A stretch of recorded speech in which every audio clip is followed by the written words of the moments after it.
When the Canaanite king of Arad, who lived in the Negev, heard that Israel was coming along the road to Atharim, he attacked the Israelites and captured some of them. Then Israel made this vow to the Lord: "If you will deliver these people into our hands, we will totally destroy their cities." The Lord listened to Israel's plea and gave the Canaanites over to them. They completely destroyed them and their towns, so the place was named Hormah. They traveled from Mount Hor along the route to the Red Sea to go round Edom. But the people grew impatient on the way. They spoke against God and against Moses and said, "Why have you brought us up out of Egypt to die in the wilderness? There is no bread, there is no water, and we detest this miserable food." Then the Lord sent venomous snakes among them. They bit the people, and many Israelites died. The people came to Moses and said, "We sinned when we spoke against the Lord and against you. Pray that the Lord will take the snakes away from us." So Moses prayed for the people. The Lord said to Moses, "Make a snake and put it up on a pole. Anyone who is bitten can look at it and live." So Moses made a bronze snake and put it up on a pole. Then when anyone was bitten by a snake and looked at the bronze snake, they lived. The Israelites moved on and camped at Oboth. Then they set out from Oboth and camped in Abarim, in the wilderness that faces Moab towards the sunrise. From there they moved on and camped in the Zered Valley. They set out from there and camped alongside the Arnon, which is in the wilderness extending into Amorite territory. The Arnon is the border of Moab, between Moab and the Amorites. That is why the book of the wars of the Lord says, "Zahab in Zuphah and the ravines, the Arnon and the slopes of the ravines that lead to the settlement of Ar, and lie along the border of Moab." From there they continued on to Beer, the well where the Lord said to Moses, "Gather the people together, and I will give them water." Then Israel sang this song: "Spring up, O well, sing about it, about the well that the princes dug, that the nobles of the people sank, the nobles with scepters and staffs." Then they went from the wilderness to Mattanah, from Mattanah to Nahaliel, from Nahaliel to Bamoth, and from Bamoth to the valley in Moab, where the top of Pisgah overlooks the wasteland. Israel sent messengers to say to Sihon, king of the Amorites, "Let us pass through your country. We will not turn aside into any field or vineyard or drink water from any well. We will travel along the king's highway until we have passed through your territory." But Sihon would not let Israel pass through his territory. He mustered his entire army and marched out into the wilderness against Israel. When he reached Jahaz, he fought with Israel. Israel, however, put him to the sword and took over his land from the Arnon to the Jabbok, but only as far as the Ammonites, because their border was fortified. Israel captured all the cities of the Amorites and occupied them, including Heshbon and all its surrounding settlements. Heshbon was the city of Sihon, king of the Amorites, who had fought against the former king of Moab, and had taken from him all his land as far as the Arnon. That is why the poets say, "Come to Heshbon and let it be rebuilt. Let Sihon's city be restored." Fire went out from Heshbon, a blaze from the city of Sihon. It consumed Ar of Moab, the citizens of Arnon's heights. Woe to you, Moab! You are destroyed, people of Chemosh. He has given up his sons as fugitives and his daughters as captives to Sihon, king of the Amorites. But we have overthrown them. Heshbon's dominion has been destroyed all the way to Dibon, and we have demolished them as far as Nophah, which extends to Medeba. So Israel settled in the land of the Amorites. After Moses had sent spies to Jazer, the Israelites captured its surrounding settlements and drove out the Amorites who were there. Then they turned and went up along the road towards Bashan. And Og, king of Bashan, and his whole army marched out to meet them in battle at Edrei. The Lord said to Moses, "Do not be afraid of him, for I have delivered him into your hands, along with his whole army and his land. Do to him what you did to Sihon, king of the Amorites, who reigned in Heshbon." So they struck him down, together with his sons and his whole army, leaving them no survivors, and they took possession of his land. Numbers chapter 22. Then the Israelites traveled to the plains of Moab and camped along the Jordan opposite Jericho. Now Balak, son of Zippor, saw all that Israel had done to the Amorites, and Moab was terrified because there were so many people. Indeed, Moab was filled with dread because of the Israelites. The Moabites said to the elders of Midian, "This horde is going to lick up everything around us, as an ox licks up the grass of the field." So Balak, son of Zippor, who was king of Moab at that time, sent messengers to summon Balaam, son of Beor, who was at Pethor, near the river Euphrates, in his native land. Balak said, "A people has come out of Egypt. They cover the face of the land and have settled next to me. Now come and put a curse on these people, because they are too powerful for me. Perhaps then I will be able to defeat them and drive them out of the land. For I know that whoever you bless is blessed, and whoever you curse is cursed." The elders of Moab and Midian left, taking with them the fee for divination. When they came to Balaam, they told him what Balak had said. "Spend the night here," Balaam said to them, "and I will report back to you with the answer the Lord gives me." So the Moabite officials stayed with him. God came to Balaam and asked, "Who are these men with you?" Balaam said to God, "Balak, son of Zippor, king of Moab, sent me this message. A people that has come out of Egypt covers the face of the land. Now come and put a curse on them for me. Perhaps then I will be able to fight them and drive them away." But God said to Balaam, "Do not go with them. You must not put a curse on those people, because they are blessed." The next morning Balaam got up and said to Balak's officials, "Go back to your own country, for the Lord has refused to let me go with you." So the Moabite officials returned to Balak and said, "Balaam refused to come with us." Then Balak sent other officials more numerous and more distinguished than the first. They came to Balaam and said, "This is what Balak son of Zippor says. Do not let anything keep you from coming to me, because I will reward you handsomely and do whatever you say. Come and put a curse on these people for me."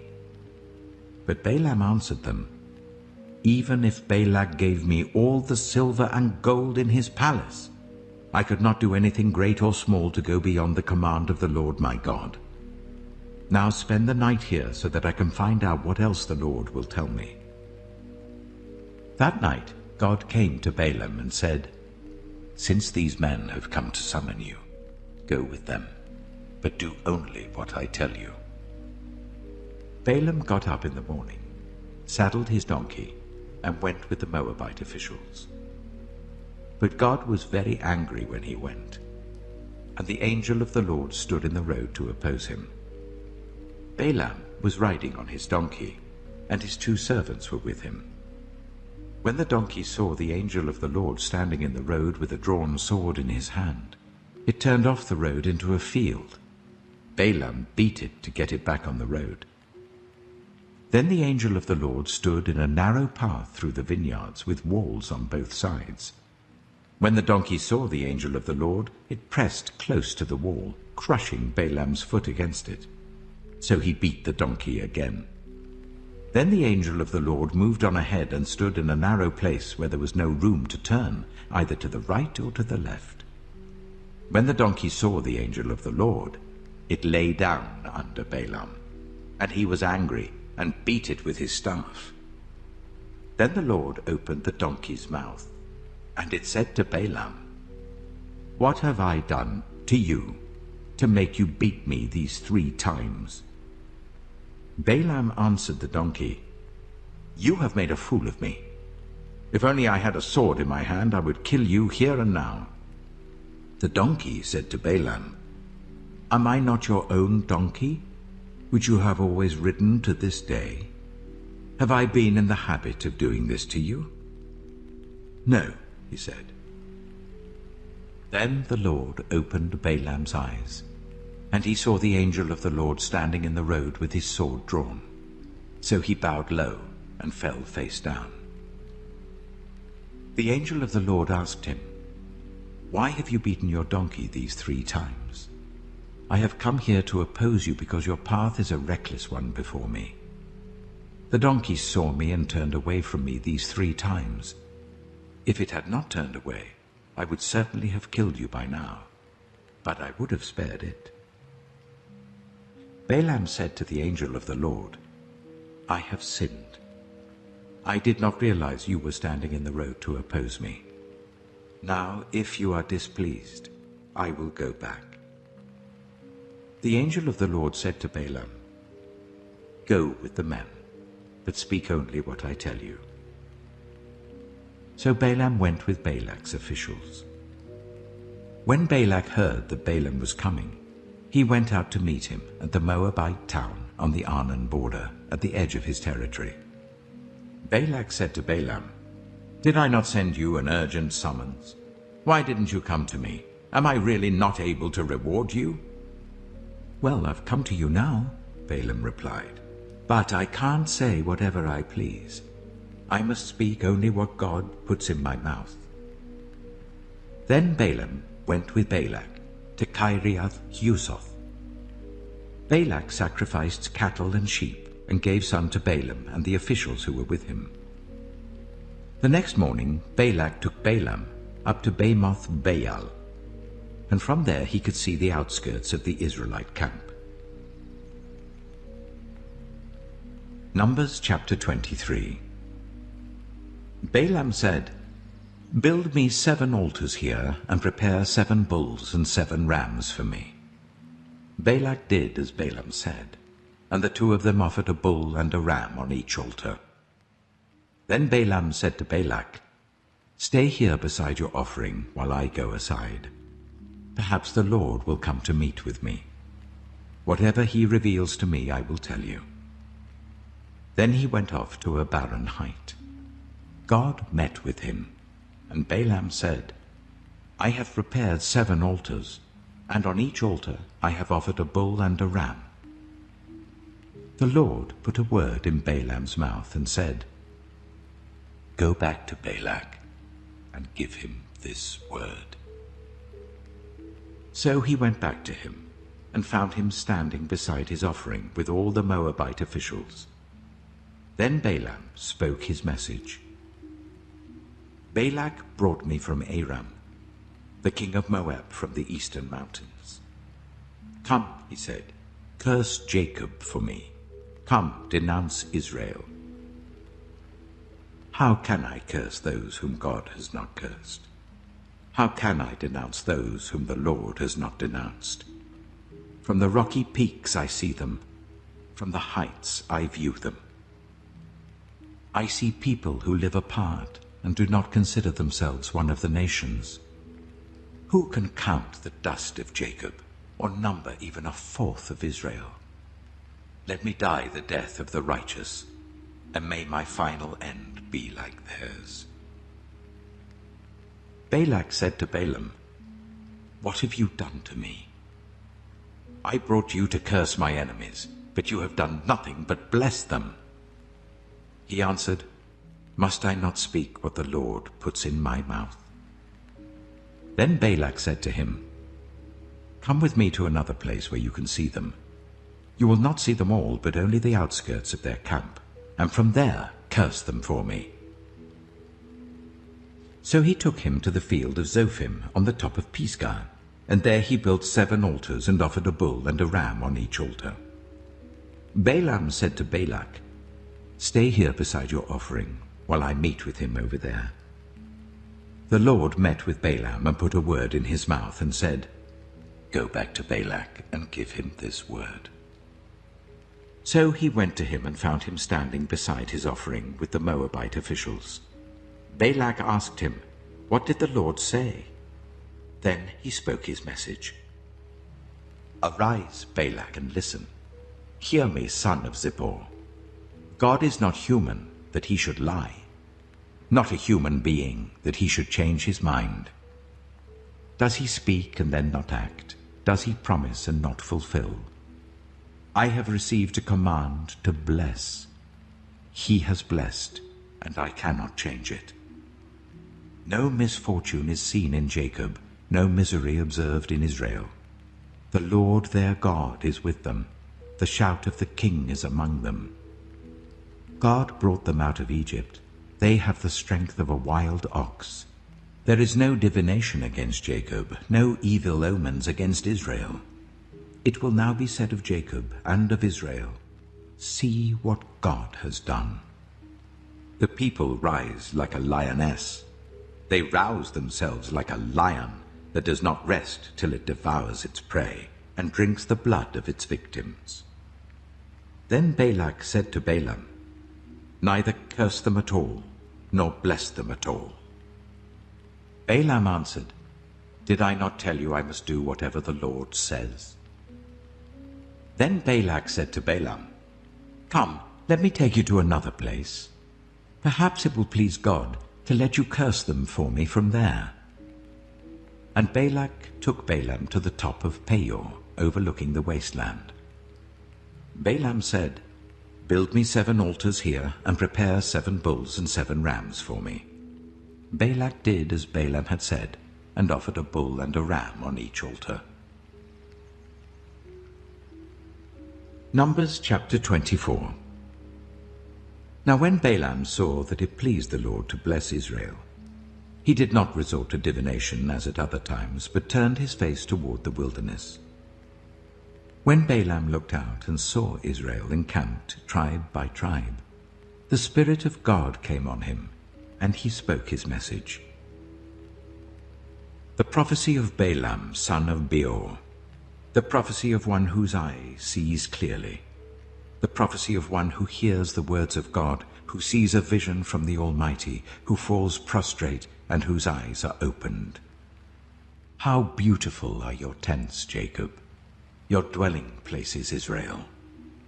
Like valleys they spread out, like gardens beside a river, like aloes planted by the Lord, like cedars beside the waters.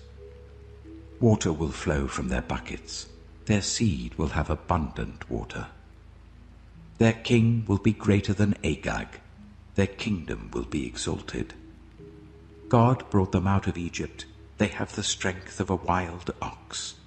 They devour hostile nations and break their bones in pieces. With their arrows they pierce them. Like a lion they crouch and lie down. Like a lioness. Who dares to rouse them? May those who bless you be blessed, and those who curse you be cursed. Then Balak's anger burned against Balaam. He struck his hands together and said to him, I summoned you to curse my enemies, but you have blessed them these 3 times. Now leave at once and go home. I said I would reward you handsomely, but the Lord has kept you from being rewarded. Balaam answered Balak, did I not tell the messengers you sent me? Even if Balak gave me all the silver and gold in his palace, I could not do anything of my own accord, good or bad, to go beyond the command of the Lord. And I must say only what the Lord says. Now I am going back to my people, but come, let me warn you of what this people will do to your people in days to come. Then he spoke his message. The prophecy of Balaam, son of Beor, the prophecy of one whose eye sees clearly, the prophecy of one who hears the words of God, who has knowledge from the Most High, who sees a vision from the Almighty, who falls prostrate and whose eyes are opened. I see him, but not now. I behold him, but not near. A star will come out of Jacob, a scepter will rise out of Israel. He will crush the foreheads of Moab, the skulls of all the people of Sheth. Edom will be conquered. Seir, his enemy, will be conquered, but Israel will grow strong. A ruler will come out of Jacob and destroy the survivors of the city. Then Balaam saw Amalek and spoke his message. Amalek was first among the nations, but their end will be utter destruction. Then he saw the Kenites and spoke his message. Your dwelling place is secure, your nest is set in a rock, yet you Kenites will be destroyed when Ashur takes you captive. Then he spoke his message. Alas, who can live when God does this? Ships will come from the shores of Cyprus. They will subdue Ashur and Eber, but they too will come to ruin.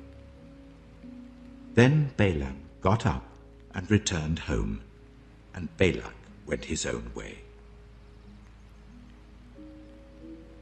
Numbers chapter 25. While Israel was staying in Shittim, the men began to indulge in sexual immorality with Moabite women, who invited them to the sacrifices to their gods.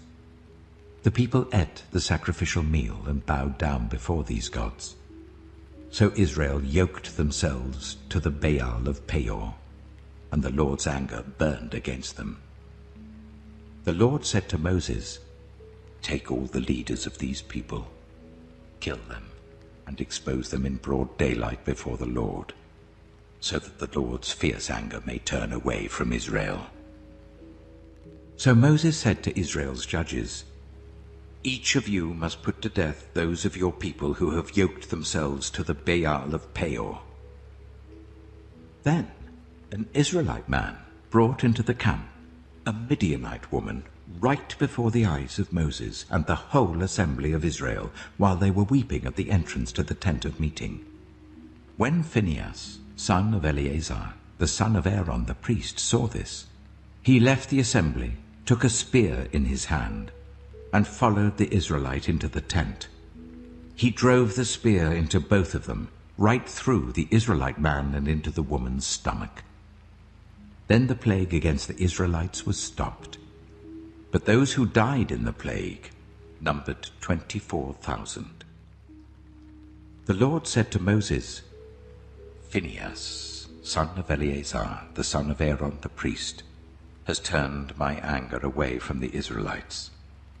Since he was as zealous for my honor among them as I am, I did not put an end to them in my zeal.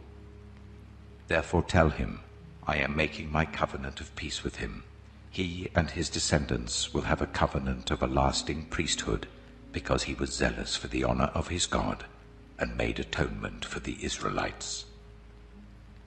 The name of the Israelite who was killed with the Midianite woman was Zimri, son of Salu, the leader of a Simeonite family.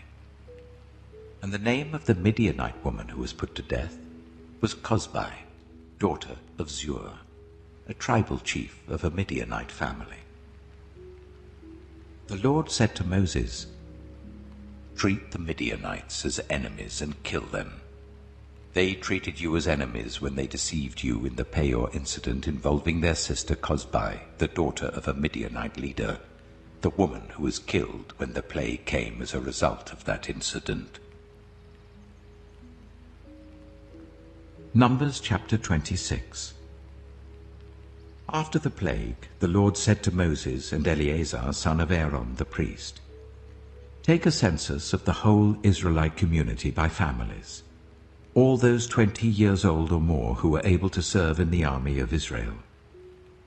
So on the plains of Moab by the Jordan opposite Jericho, Moses and Eleazar the priest spoke with them and said, "Take a census of men 20 years old or more, as the Lord commanded Moses." These were the Israelites who came out of Egypt. The descendants of Reuben, the firstborn son of Israel, were, through Hanok, the Hanokite clan; through Palu, the Paluite clan; through Hezron, the Hezronite clan; through Carmi, the Carmite clan. These were the clans of Reuben. Those numbered were 43,730. The son of Palu was Eliab. The sons of Eliab were Nemuel, Dathan, and Abiram. The same Dathan and Abiram were the community officials who rebelled against Moses and Aaron, and were among Korah's followers when they rebelled against the Lord. The earth opened its mouth and swallowed them along with Korah, whose followers died when the fire devoured the 250 men, and they served as a warning sign. The line of Korah, however, did not die out. The descendants of Simeon by their clans were, through Nemuel, the Nemuelite clan, through Jamin, the Jaminite clan, through Jachin, the Jachinite clan, through Zerah, the Zerahite clan, through Sheul, the Sheulite clan. These were the clans of Simeon. Those numbered were 22,200. The descendants of Gad by their clans were, through Zephon, the Zephonite clan, through Haggai, the Haggite clan, through Shunai, the Shunite clan, through Ozni, the Oznite clan, through Eri, the Erite clan, through Arodai, the Arodite clan, through Areli, the Arelite clan. These were the clans of Gad. Those numbered were 40,500. And Onan were sons of Judah, but they died in Canaan. The descendants of Judah by their clans were, through Shelah, the Shelahite clan, through Perez, the Perezite clan, through Zerah, the Zerahite clan. The descendants of Perez were, through Hezron, the Hezronite clan, through Hamul, the Hamulite clan. These were the clans of Judah. Those numbered were 76,500. The descendants of Issachar by their clans were, through Tola, the Tolaite clan, through Puah, the Puahite clan, through Jashab, the Jashabite clan, through Shimron, the Shimronite clan. These were the clans of Issachar. Those numbered were 64,300. The descendants of Zebulun by their clans were, through Sered, the Seredite clan, through Elon, the Elonite clan, through Jaliel, the Jalielite clan. These were the clans of Zebulun. Those numbered were 60,500. The descendants of Joseph by their clans through Manasseh and Ephraim were, the descendants of Manasseh through Machir, the Machirite clan. Machir was the father of Gilead. Through Gilead, the Gileadite clan. These were the descendants of Gilead. Through Iezer, the Iezerite clan. Through Helek, the Helekite clan. Through Asriel, the Asrielite clan. Through Shechem, the Shechemite clan. Through Shemida, the Shemidite clan. Through Hepher, the Hepherite clan. Zelophehad, son of Hepher, had no sons. He had only daughters, whose names were Mahlah, Noah, Hoglah, Milcah, and Tirzah. These were the clans of Manasseh. Those numbered were 52,700.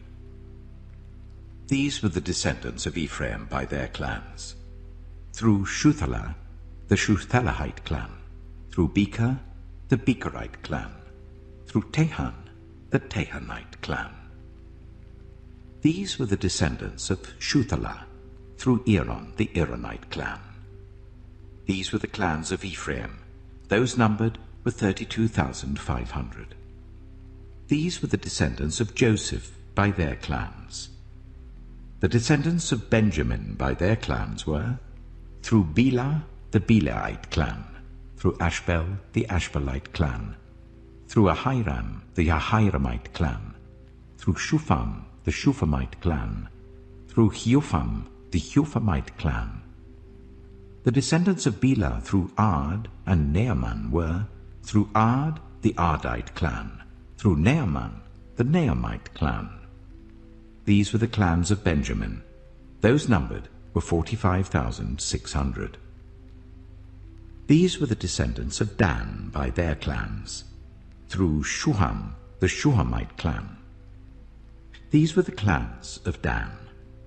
All of them were Shuhamite clans, and those numbered were 64,400. The descendants of Asher by their clans were, through Imnah, the Imnite clan, through Ishvi, the Ishvite clan, through Beriah, the Beriahite clan, and through the descendants of Beriah, through Heber, the Heberite clan, through Malkiel, the Malkielite clan. Asher had a daughter named Sirah. These were the clans of Asher. Those numbered were 53,400. The descendants of Naphtali by their clans were, through Jaziel, the Jazielite clan, through Gunai, the Gunite clan, through Jezer, the Jezerite clan, through Shillem, the Shillemite clan. These were the clans of Naphtali. Those numbered were 45,400. The total number of the men of Israel was 601,730. The Lord said to Moses, "The land is to be allotted to them as an inheritance based on the number of names. To a larger group give a larger inheritance, and to a smaller group a smaller one. Each is to receive its inheritance according to the number of those listed. Be sure that the land is distributed by lot. What each group inherits will be according to the names for its ancestral tribe. Each inheritance is to be distributed by lot among the larger and smaller groups." These were the Levites who were counted by their clans. Through Gershon, the Gershonite clan. Through Kohath, the Kohathite clan. Through Merari, the Merarite clan. These also were Levite clans: the Libnite clan, the Hebronite clan, the Marlite clan, the Mushite clan, the Korahite clan. Kohath was the forefather of Amram. The name of Amram's wife was Jochebed, a descendant of Levi who was born to the Levites in Egypt. To Amram she bore Aaron, Moses, and their sister Miriam. Aaron was the father of Nadab and Abihu, Eleazar and Ithamar. But Nadab and Abihu died when they made an offering before the Lord with unauthorized fire. All the male Levites a month old or more numbered 23,000. They were not counted along with the other Israelites because they received no inheritance among them. These are the ones counted by Moses and Eleazar the priest when they counted the Israelites on the plains of Moab by the Jordan opposite Jericho. Not one of them was among those counted by Moses and Aaron the priest when they counted the Israelites in the desert of Sinai. For the Lord had told those Israelites they would surely die in the wilderness, and not one of them was left except Caleb, son of Jephunneh, and Joshua, son of Nun. Numbers chapter 27. The daughters of Zelophehad, son of Hepher, the son of Gilead, the son of Machir, the son of Manasseh, belonged to the clans of Manasseh, son of Joseph. The names of the daughters were Mahlah, Noah, Hoglah, Milcah, and Tirzah. They came forward and stood before Moses, Eleazar the priest, the leaders, and the whole assembly at the entrance to the tent of meeting, and said, "Our father died in the wilderness. He was not among Korah's followers who banded together against the Lord, but he died for his own sin and left no sons. Why should our father's name disappear from his clan because he had no son? Give us property among our father's relatives." So Moses brought their case before the Lord, and the Lord said to him, "What Zelophehad's daughters are saying is right. You must certainly give them property as an inheritance among their father's relatives, and give their father's inheritance to them. Say to the Israelites, if a man dies and leaves no son, give his inheritance to his daughter. If he has no daughter, give his inheritance to his brothers. If he has no brothers, give his inheritance to his father's brothers. If his father had no brothers, Give his inheritance to the nearest relative in his clan, that he may possess it. This is to have the force of law for the Israelites, as the Lord commanded Moses." Then the Lord said to Moses, "Go up this mountain in the Abarim range, and see the land I have given the Israelites. After you have seen it, you too will be gathered to your people as your brother Aaron was. For when the community rebelled at the waters in the desert of Zin, both of you disobeyed my command to honor me as holy before their eyes." These were the waters of Meribah Kadesh in the desert of Zin. Moses said to the Lord, "May the Lord, the God who gives breath to all living things, appoint someone over this community to go out and come in before them, one who will lead them out and bring them in, so that the Lord's people will not be like sheep without a shepherd." So the Lord said to Moses, "Take Joshua, son of Nun, a man in whom is the spirit of leadership, and lay your hand on him. Make him stand before Eleazar the priest and the entire assembly, and commission him in their presence. Give him some of your authority, so that the whole Israelite community will obey him. He is to stand before Eleazar the priest, who will obtain decisions for him by inquiring of the Urim before the Lord. At his command, he and the entire community of the Israelites will go out, and at his command they will come in." Moses did as the Lord commanded him. He took Joshua and made him stand before Eleazar the priest and the whole assembly. Then he laid his hands on him and commissioned him, as the Lord instructed through Moses. Numbers chapter 28. The Lord said to Moses, "Give this command to the Israelites, and say to them, Make sure that you present to me at the appointed time my food offerings as an aroma pleasing to me. Say to them, This is the food offering you are to present to the Lord: 2 lambs a year old without defect as a regular burnt offering each day. Offer 1 lamb in the morning and the other at twilight, together with a grain offering of 1/10 of an ephah of the finest flour, mixed with 1/4 of a hin of oil from pressed olives. This is the regular burnt offering, instituted at Mount Sinai as a pleasing aroma, a food offering presented to the Lord. The accompanying drink offering is to be 1/4 of a hin of fermented drink with each lamb. Pour out the drink offering to the Lord at the sanctuary. Offer the 2nd lamb at twilight, along with the same kind of grain offering and drink offering that you offer in the morning. This is a food offering, an aroma pleasing to the Lord. On the Sabbath day, make an offering of 2 lambs a year old without defect, together with its drink offering, and a grain offering of 1/5 of an ephah of the finest flour mixed with olive oil. This is the burnt offering for every Sabbath, in addition to the regular burnt offering and its drink offering. On the 1st of every month, present to the Lord a burnt offering of 2 young bulls, 1 ram, and 7 male lambs a year old, all without defect. With each bull there is to be a grain offering of 3/10 of an ephah of the finest flour mixed with oil. With the ram, a grain offering of 1/5 of an ephah of the finest flour mixed with oil. And with each lamb, a grain offering of 1/10 of an ephah of the finest flour mixed with oil. This is for a burnt offering, a pleasing aroma, a food offering presented to the Lord. With each bull, there is to be a drink offering of 1/2 a hin of wine. With a ram, 1/3 of a hin, and with each lamb, 1/4 of a hin. This is the monthly burnt offering to be made at each new moon during the year.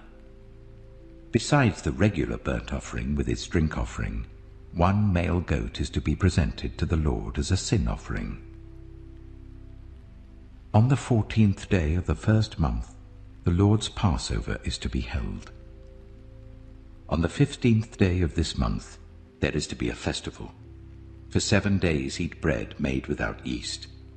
On the first day hold a sacred assembly, and do not do any of your ordinary work. Present to the Lord a food offering consisting of a burnt offering of 2 young bulls, 1 ram, and 7 male lambs a year old, all without defect. With each bull offer a grain offering of 3/10 of an ephah of the finest flour mixed with oil. With the ram 1/5, and with each of the 7 lambs 1/10. Include 1 male goat as a sin offering to make atonement for you. Offer these in addition to the regular morning burnt offerings. In this way, present the food offering every day for 7 days as an aroma pleasing to the Lord. It is to be offered in addition to the regular burnt offering and its drink offering. On the 7th day, hold a sacred assembly, and do not do any ordinary work. On the day of first fruits, when you present to the Lord an offering of new grain during the festival of weeks, hold a sacred assembly, and do not do any of your ordinary work. Present a burnt offering of 2 young bulls, 1 ram, and 7 male lambs a year old as an aroma pleasing to the Lord. With each bull there is to be a grain offering of 3/10 of an ephah of the finest flour mixed with oil. With the ram 1/5, and with each of the 7 lambs 1/10. Include 1 male goat to make atonement for you. Offer these together with their drink offerings, in addition to the regular burnt offering and its grain offering. Be sure the animals are without defect. Numbers chapter 29. On the first day of the 7th month hold a sacred assembly, and do not do any of your ordinary work. It is a day for you to sound the trumpets. As an aroma pleasing to the Lord, offer a burnt offering of 1 young bull, 1 ram, and 7 male lambs a year old, all without defect. With the bull offer a grain offering of 3/10 of an ephah of the finest flour mixed with olive oil. With the ram 1/5, and with each of the 7 lambs 1/10. Include 1 male goat as a sin offering to make atonement for you. These are in addition to the monthly and daily burnt offerings with their grain offerings and drink offerings as specified. They are food offerings presented to the Lord, a pleasing aroma. On the 10th day of this 7th month, hold a sacred assembly. You must deny yourselves and do no work. Present as an aroma pleasing to the Lord a burnt offering of 1 young bull, 1 ram, and 7 male lambs a year old, all without defect. With the bull offer a grain offering of 3/10 of an ephah of the finest flour mixed with oil. With the ram 1/5, and with each of the 7 lambs 1/10. Include 1 male goat as a sin offering, in addition to the sin offering for atonement, and the regular burnt offering with its grain offering and their drink offerings. On the 15th day of the 7th month, hold a sacred assembly, and do not do any ordinary work. Celebrate a festival to the Lord for 7 days. Present as an aroma pleasing to the Lord a food offering consisting of a burnt offering of 13 young bulls, 2 rams, and 14 male lambs a year old, all without defect. With each of the 13 bulls, offer a grain offering of 3/10 of an ephah of the finest flour mixed with oil. With each of the 2 rams 1/5, and with each of the 14 lambs 1/10. Include 1 male goat as a sin offering, in addition to the regular burnt offering with its grain offering and drink offering. On the 2nd day, offer 12 young bulls, 2 rams, and 14 male lambs a year old, all without defect. With the bulls, rams, and lambs, offer their grain offerings and drink offerings according to the number specified. Include 1 male goat as a sin offering, in addition to the regular burnt offering with its grain offering and their drink offerings. On the third day, offer 11 bulls, 2 rams, and 14 male lambs a year old, all without defect. With the bulls, rams, and lambs, offer their grain offerings and drink offerings according to the number specified. Include 1 male goat as a sin offering, in addition to the regular burnt offering with its grain offering and drink offering. On the fourth day, offer 10 bulls, 2 rams, and 14 male lambs a year old, all without defect. With the bulls, rams, and lambs, offer their grain offerings and drink offerings according to the number specified. Include 1 male goat as a sin offering, in addition to the regular burnt offering with its grain offering and drink offering. On the fifth day, offer 9 bulls, 2 rams, and 14 male lambs a year old, all without defect. With the bulls, rams, and lambs, offer their grain offerings and drink offerings according to the number specified. Include 1 male goat as a sin offering, in addition to the regular burnt offering with its grain offering and drink offering. On the sixth day, offer 8 bulls, 2 rams, and 14 male lambs a year old, all without defect. With the bulls, rams, and lambs, offer their grain offerings and drink offerings according to the number specified. Include 1 male goat as a sin offering, in addition to the regular burnt offering with its grain offering and drink offering. On the seventh day, offer 7 bulls, 2 rams, and 14 male lambs a year old, all without defect. With the bulls, rams, and lambs, offer their grain offerings and drink offerings according to the number specified. Include 1 male goat as a sin offering, in addition to the regular burnt offering with its grain offering and drink offering. On the 8th day, hold a closing special assembly, and do not do any of your ordinary work. Present as an aroma pleasing to the Lord a food offering consisting of a burnt offering of 1 bull, 1 ram, and 7 male lambs a year old, all without defect. With the bull, the ram, and the lambs, offer their grain offerings and drink offerings according to the number specified. Include 1 male goat as a sin offering, in addition to the regular burnt offering with its grain offering and drink offering. In addition to what you vow, and your free will offerings, offer these to the Lord at your appointed festivals: your burnt offerings, grain offerings, drink offerings, and fellowship offerings. Moses told the Israelites all that the Lord commanded him. Numbers chapter 30. Moses said to the heads of the tribes of Israel, "This is what the Lord commands. When a man makes a vow to the Lord or takes an oath to bind himself by a pledge, he must not break his word, but must do everything he said. When a young woman still living in her father's household makes a vow to the Lord or binds herself by a pledge, and her father hears about her vow or pledge, but says nothing to her, then all her vows and every pledge by which she bound herself will stand. But if her father forbids her when he hears about it, none of her vows or the pledges by which she bound herself will stand. The Lord will release her because her father has forbidden her.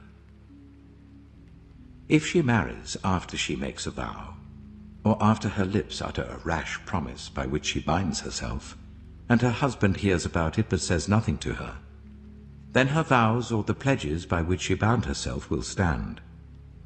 But if her husband forbids her when he hears about it, he nullifies the vow that binds her, or the rash promise by which she binds herself, and the Lord will release her.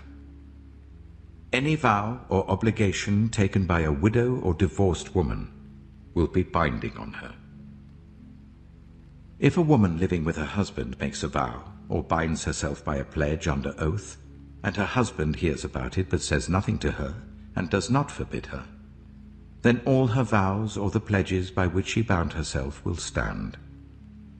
But if her husband nullifies them when he hears about them, then none of the vows or pledges that came from her lips will stand.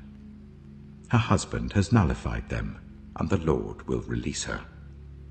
Her husband may confirm or nullify any vow she makes or any sworn pledge to deny herself.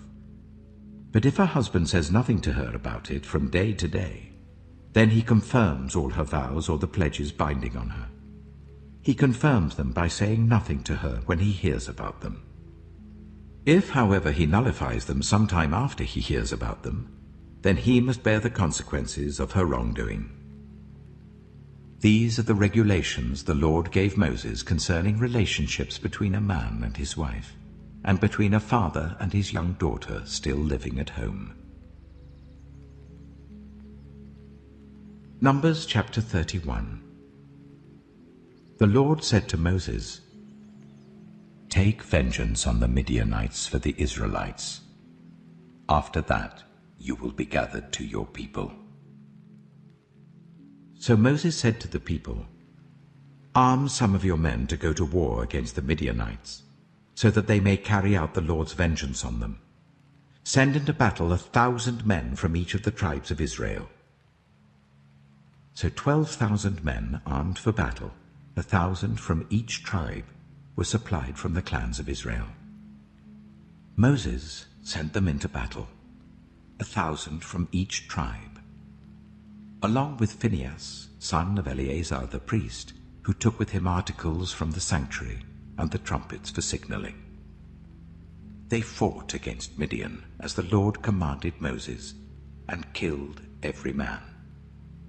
Among their victims were Evi, Rechem, Zur, Hur, and Reba, the 5 kings of Midian.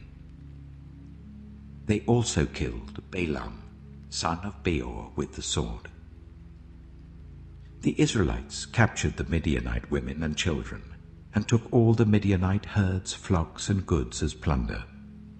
They burned all the towns where the Midianites had settled, as well as all their camps.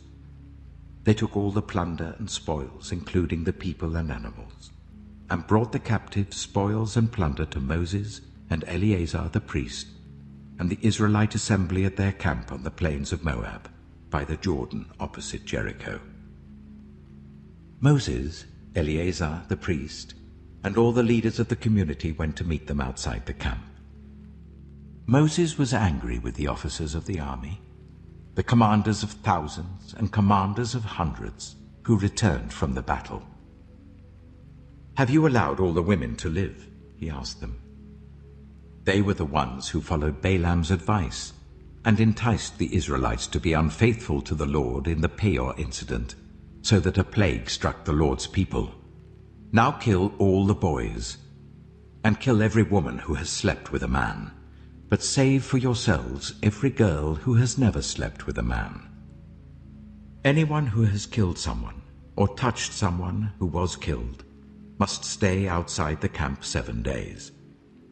On the 3rd and 7th days, you must purify yourselves and your captives. Purify every garment as well as everything made of leather, goat hair, or wood.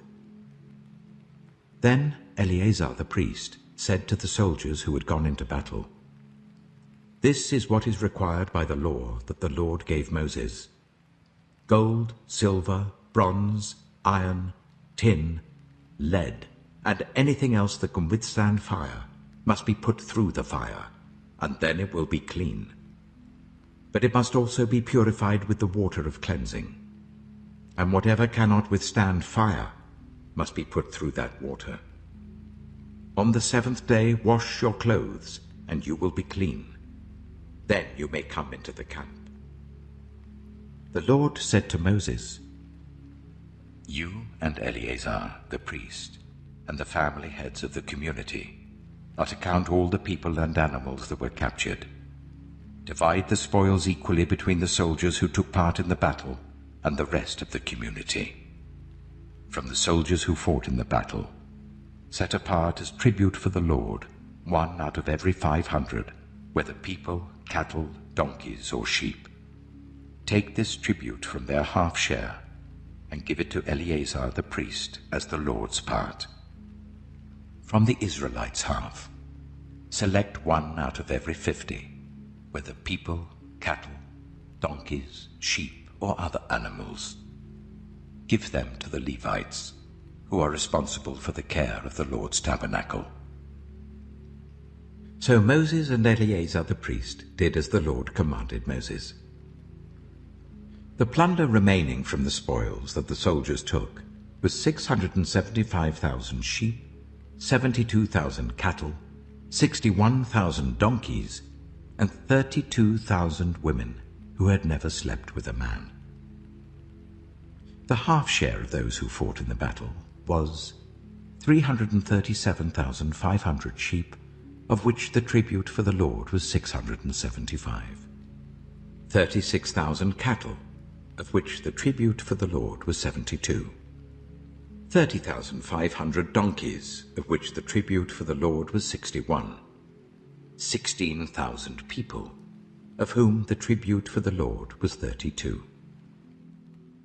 Moses gave the tribute to Eleazar the priest as the Lord's part, as the Lord commanded Moses. The half belonging to the Israelites, which Moses set apart from that of the fighting men, the community's half, was 337,500 sheep, 36,000 cattle, 30,500 donkeys, and 16,000 people. From the Israelites' half, Moses selected one out of every 50 people and animals, as the Lord commanded him, and gave them to the Levites, who were responsible for the care of the Lord's tabernacle. Then the officers who were over the units of the army, the commanders of thousands and commanders of hundreds, went to Moses and said to him, "Your servants have counted the soldiers under our command, and not one is missing. So we have brought as an offering to the Lord the gold articles each of us acquired, armlets, bracelets, signet rings, earrings, and necklaces, to make atonement for ourselves before the Lord." Moses and Eleazar the priest accepted from them the gold, all the handcrafted articles. All the gold from the commanders of thousands and commanders of hundreds that Moses and Eleazar presented as a gift to the Lord weighed 16,750 shekels. Each soldier had taken plunder for himself. Moses and Eleazar the priest accepted the gold from the commanders of thousands and commanders of hundreds and brought it into the tent of meeting as a memorial for the Israelites before the Lord. Numbers chapter 32. The Reubenites and Gadites, who had very large herds and flocks, saw that the lands of Jazer and Gilead were suitable for livestock. So they came to Moses and Eleazar the priest and to the leaders of the community and said, "Ataroth, Dibon, Jazer, Nimrah, Heshbon, Elealeh, Sebam, Nebo, and Beon, the land the Lord subdued before the people of Israel, are suitable for livestock, and your servants have livestock. If we have found favor in your eyes," they said, "let this land be given to your servants as our possession. Do not make us cross the Jordan." Moses said to the Gadites and Reubenites, "Should your fellow Israelites go to war while you sit here? Why do you discourage the Israelites from crossing over into the land the Lord has given them? This is what your fathers did when I sent them from Kadesh Barnea to look over the land. After they went up to the valley of Eshcol and viewed the land, they discouraged the Israelites from entering the land the Lord had given them. The Lord's anger was aroused that day, and he swore this oath: because they have not followed me wholeheartedly, not one of those who were 20 years old or more when they came up out of Egypt will see the land I promised on oath to Abraham, Isaac, and Jacob, not one, except Caleb, son of Jephunneh, the Kenizzite, and Joshua, son of Nun, for they followed the Lord wholeheartedly.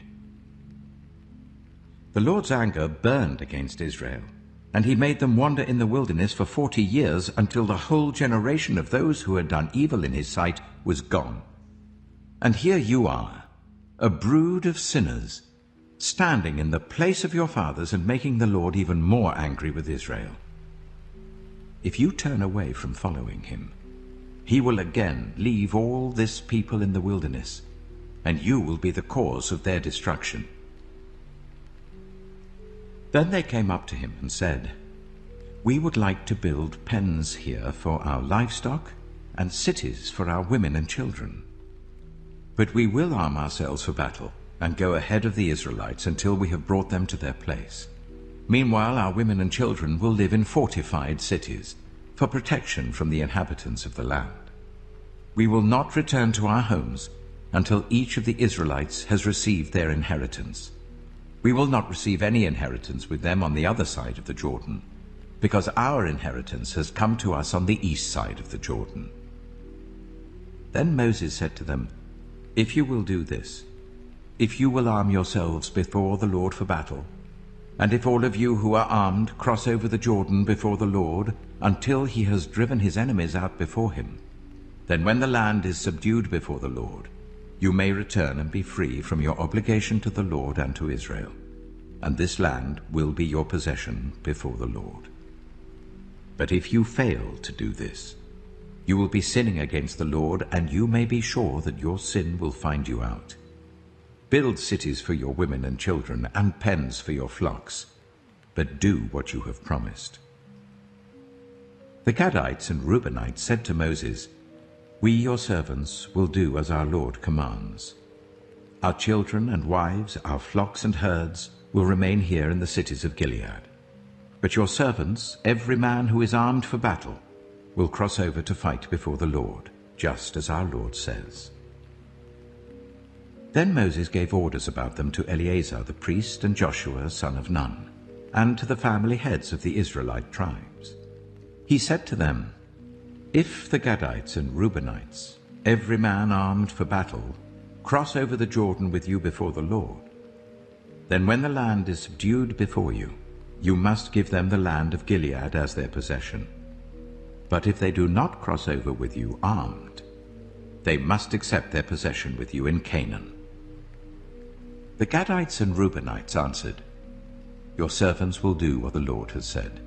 We will cross over before the Lord into Canaan armed, but the property we inherit will be on this side of the Jordan." Then Moses gave to the Gadites, the Reubenites, and the half-tribe of Manasseh, son of Joseph, the kingdom of Sihon, king of the Amorites, and the kingdom of Og, king of Bashan, the whole land with its cities and the territory around them. The Gadites built up Dibon, Ataroth, Aroah, Atroth-Shophan, Jazer, Jogbedah, Beth-Nimrah, and Beth-Haran, as fortified cities, and built pens for their flocks. And the Reubenites rebuilt Heshbon, Elealeh, and Kiriathaim, as well as Nebo and Baal-Meon. These names were changed. And Sibmah. They gave names to the cities they rebuilt. The descendants of Machir, son of Manasseh, went to Gilead, captured it, and drove out the Amorites who were there. So Moses gave Gilead to the Machirites, the descendants of Manasseh, and they settled there. Jair, a descendant of Manasseh, captured their settlements and called them Havoth-Jair. And Nobah captured Kenath and its surrounding settlements and called it Nobah after himself. Numbers chapter 33. Here are the stages in the journey of the Israelites when they came out of Egypt by divisions under the leadership of Moses and Aaron. At the Lord's command, Moses recorded the stages in their journey. This is their journey by stages. The Israelites set out from Ramesses on the 15th day of the first month, the day after the Passover. They marched out defiantly in full view of all the Egyptians, who were burying all their firstborn whom the Lord had struck down among them, for the Lord had brought judgment on their gods. The Israelites left Ramesses and camped at Succoth. They left Succoth and camped at Etham on the edge of the desert. They left Etham and turned back to Pi-hahiroth, to the east of Baal-zephon, and camped near Migdol. They left Pi-hahiroth and passed through the sea into the desert, And when they had traveled for 3 days in the desert of Ethan, they camped at Marah. They left Marah and went to Elim, where there were 12 springs and 70 palm trees, and they camped there. They left Elim and camped by the Red Sea. They left the Red Sea and camped in the desert of Sin. They left the desert of Sin and camped at Dophkah. They left Dophkah and camped at Alush. They left Alush and camped at Rephidim, where there was no water for the people to drink. They left Rephidim and camped in the desert of Sinai. They left the desert of Sinai and camped at Kibroth Hattaavah. They left Kibroth Hattaavah and camped at Hazeroth. They left Hazeroth and camped at Rithmah. They left Rithmah and camped at Rimmon Perez. They left Rimmon Perez and camped at Libnah. They left Libnah and camped at Rissah. They left Rissah and camped at Kehalath. They left Kehalath and camped at Mount Shepha. They left Mount Shepha and camped at Haredah. They left Haredah and camped at Makheloth. They left Makheloth and camped at Teath. They left Teath and camped at Tirah. They left Tirah and camped at Mithkah. They left Mithkah and camped at Hashmonah. They left Hashmonah and camped at Moseroth. They left Moseroth and camped at Bene Jaakan. They left Bene Jaakan and camped at Hor Hagidgad. They left Hor Hagidgad and camped at Jothbathah. They left Jothbathah and camped at Abronah. They left Abronah and camped at Ezion-Geber. They left Ezion-Geber and camped at Kadesh in the desert of Zin. They left Kadesh and camped at Mount Hor on the border of Edom.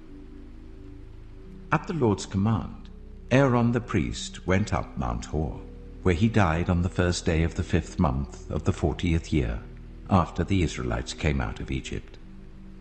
Aaron was 123 years old when he died on Mount Hor.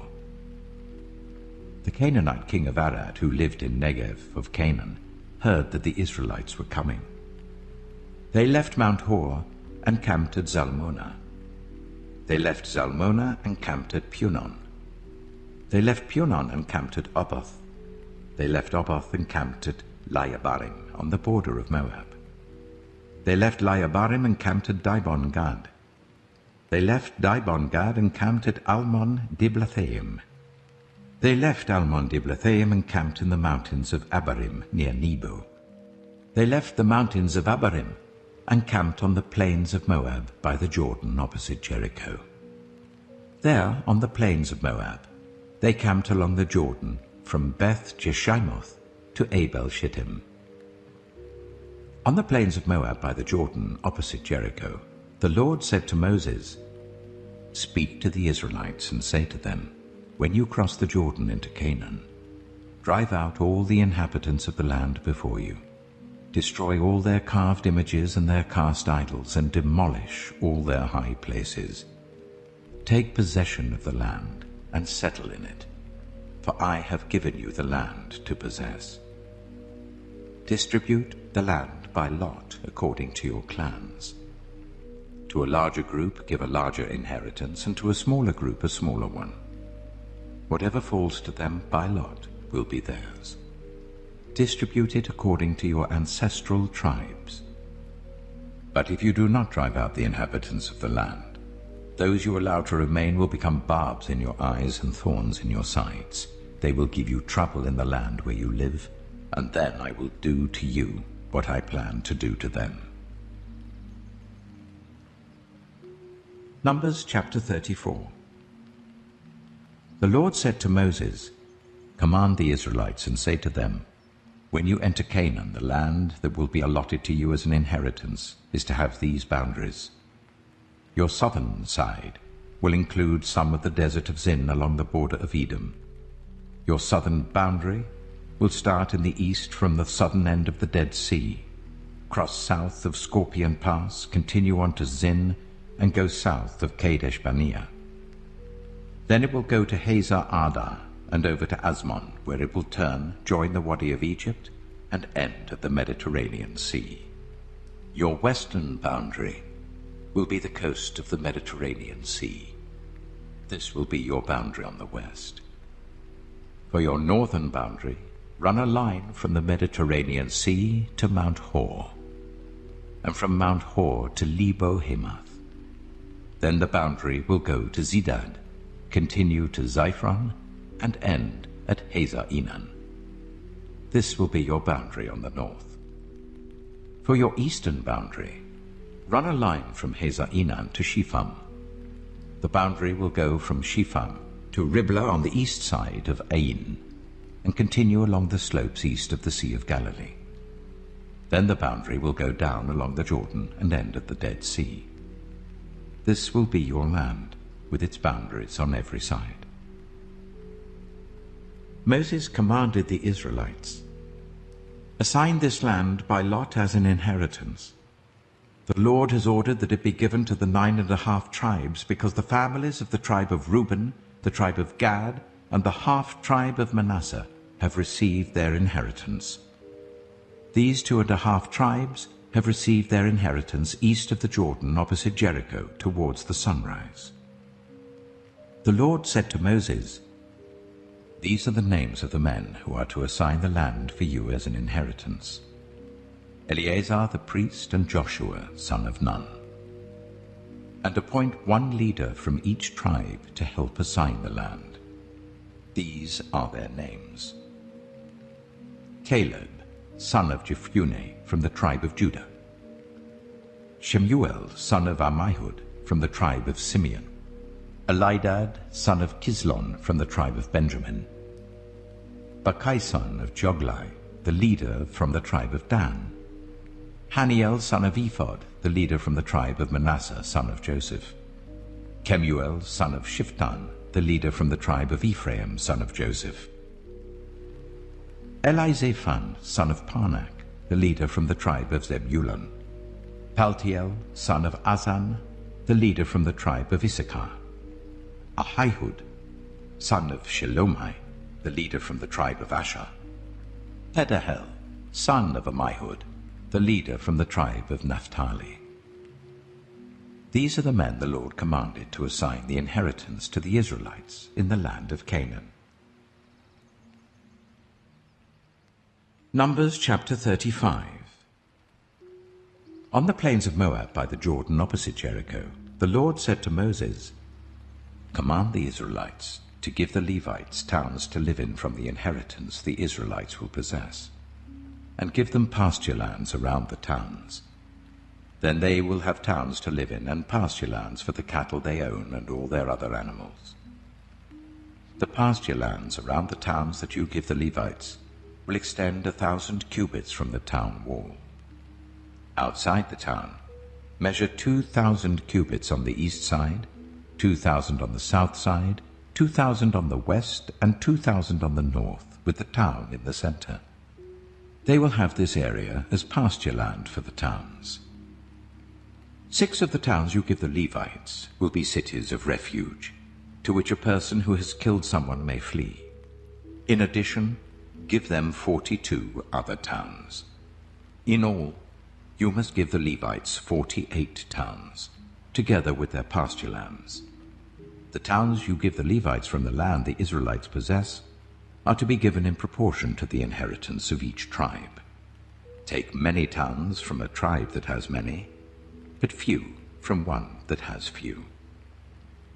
Then the Lord said to Moses, "Speak to the Israelites, and say to them, when you cross the Jordan into Canaan, select some towns to be your cities of refuge, to which a person who has killed someone accidentally may flee. They will be places of refuge from the avenger, so that anyone accused of murder may not die before they stand trial before the assembly. These 6 towns you give will be your cities of refuge. Give 3 on this side of the Jordan, and 3 in Canaan as cities of refuge. These 6 towns will be a place of refuge for Israelites and for foreigners residing among them, so that anyone who has killed another accidentally can flee there. If anyone strikes someone a fatal blow with an iron object, that person is a murderer. The murderer is to be put to death. Or if anyone is holding a stone and strikes someone a fatal blow with it, that person is a murderer. The murderer is to be put to death. Or if anyone is holding a wooden object and strikes someone a fatal blow with it, that person is a murderer. The murderer is to be put to death. The avenger of blood shall put the murderer to death. When the avenger comes upon the murderer, the avenger shall put the murderer to death. If anyone with malice aforethought pushes another, or throws something at them intentionally so that they die, or if out of enmity one person hits another with their fist so that the other dies, that person is to be put to death. That person is a murderer. The avenger of blood shall put the murderer to death when they meet. But if without enmity someone suddenly pushes another, or throws something at them unintentionally, or without seeing them drops on them a stone heavy enough to kill them and they die, then since that other person was not an enemy and no harm was intended, the assembly must judge between the accused and the avenger of blood according to these regulations. The assembly must protect the one accused of murder from the avenger of blood, and send the accused back to the city of refuge to which they fled. The accused must stay there until the death of the high priest, who was anointed with holy oil. But if the accused ever goes outside the limits of the city of refuge to which they fled, and the avenger of blood finds them outside the city, the avenger of blood may kill the accused without being guilty of murder. The accused must stay in the city of refuge until the death of the high priest. Only after the death of the high priest may they return to their own property. This is to have the force of law for you throughout the generations to come, wherever you live.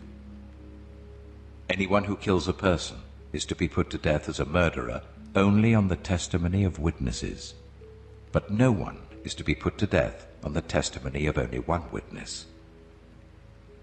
Do not accept a ransom for the life of a murderer who deserves to die. They are to be put to death. Do not accept a ransom for anyone who has fled to a city of refuge and so allow them to go back and live on their own land before the death of the high priest. Do not pollute the land where you are. Bloodshed pollutes the land, and atonement cannot be made for the land on which blood has been shed, except by the blood of the one who shed it. Do not defile the land where you live and where I dwell, for I, the Lord, dwell among the Israelites. Numbers chapter 36. The family heads of the clan of Gilead, son of Machir, the son of Manasseh, who were from the clans of the descendants of Joseph, came and spoke before Moses and the leaders, the heads of the Israelite families. They said, "When the Lord commanded my Lord to give the land as an inheritance to the Israelites by lot, he ordered you to give the inheritance of our brother Zelophehad to his daughters. Now suppose they marry men from other Israelite tribes, then their inheritance will be taken from our ancestral inheritance and added to that of the tribe they marry into. And so part of the inheritance allotted to us will be taken away. When the year of Jubilee for the Israelites comes, their inheritance will be added to that of the tribe into which they marry, and their property will be taken from the tribal inheritance of our ancestors." Then at the Lord's command, Moses gave this order to the Israelites. What the tribe of the descendants of Joseph is saying is right. This is what the Lord commands for Zelophehad's daughters. They may marry anyone they please, as long as they marry within their father's tribal clan. No inheritance in Israel is to pass from one tribe to another, for every Israelite shall keep the tribal inheritance of their ancestors. Every daughter who inherits the land in any Israelite tribe must marry someone in her father's tribal clan, so that every Israelite will possess the inheritance of their ancestors. No inheritance may pass from one tribe to another, for each Israelite tribe is to keep the land it inherits. So Zelophehad's daughters did as the Lord commanded Moses. Zelophehad's daughters, Mahlah, Tirzah, Hoglah, Milcah, and Noah, married their cousins on their father's side. They married within the clans of the descendants of Manasseh son of Joseph, and their inheritance remained in their father's tribe and clan. These are the commands and regulations the Lord gave through Moses to the Israelites on the plains of Moab, by the Jordan, opposite Jericho.